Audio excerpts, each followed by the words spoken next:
Absolute Power was the first book David Baldacci wrote that was turned into a movie. David Baldacci vowed later that this would be the last time Hollywood would make a movie out of his books, and I can understand why. A book like Absolute Power, you have to make certain changes. It's a very thick book, it has lots of characters, lots of stuff going on. However, the changes they made was so jarring in some cases that I simply thought that I sympathize with you, Baldacci, I really do. Let's find out why. This is Absolute Power.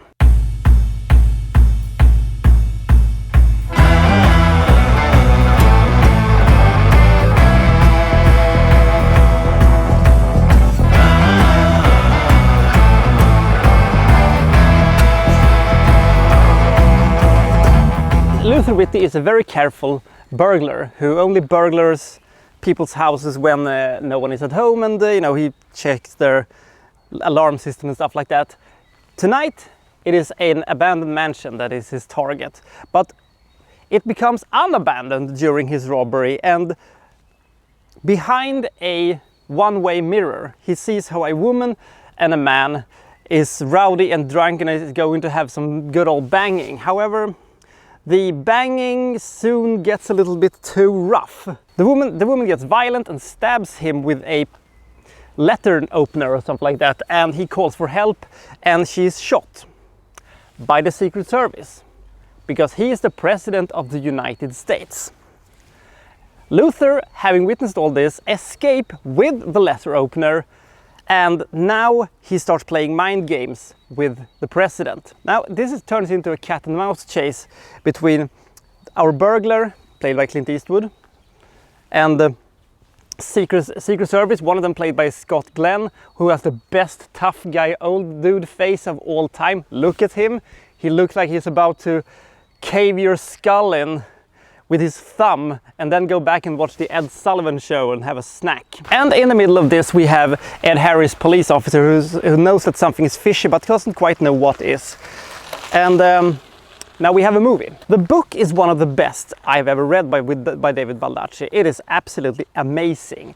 It has so many twists and turns and turnarounds and moments, and might be his best work ever.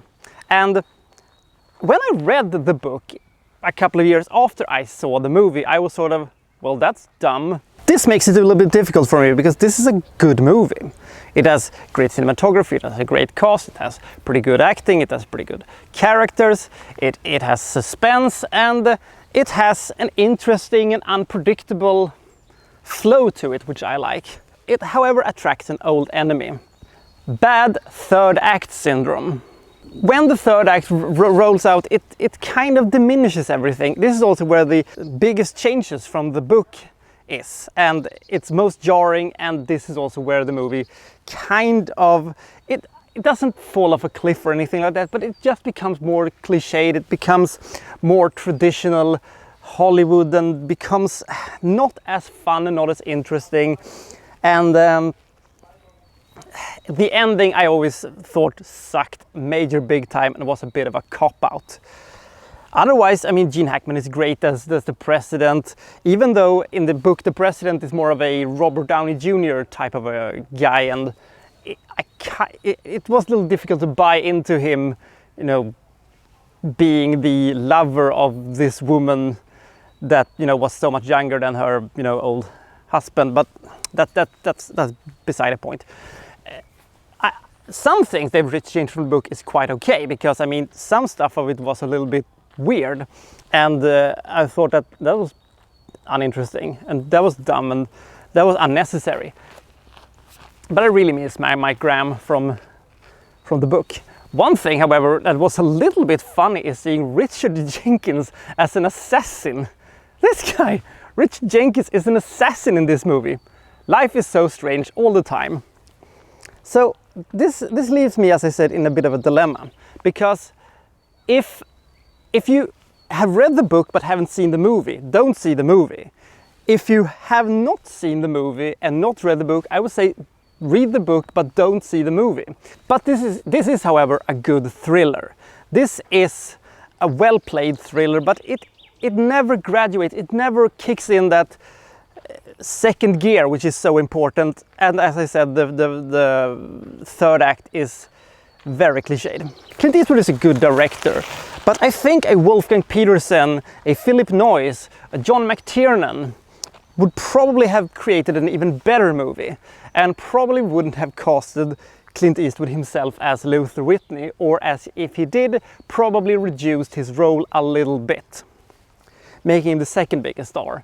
I don't know about that one, but I give this movie 54 points anyway. The movie is solid entertainment, but the high concept cannot quite be fully realized. My God, what a wonderful day we're having today. See you next time from, well, so and so, where I'll be reviewing, well, such and such. Thank you for watching. Thank you very much.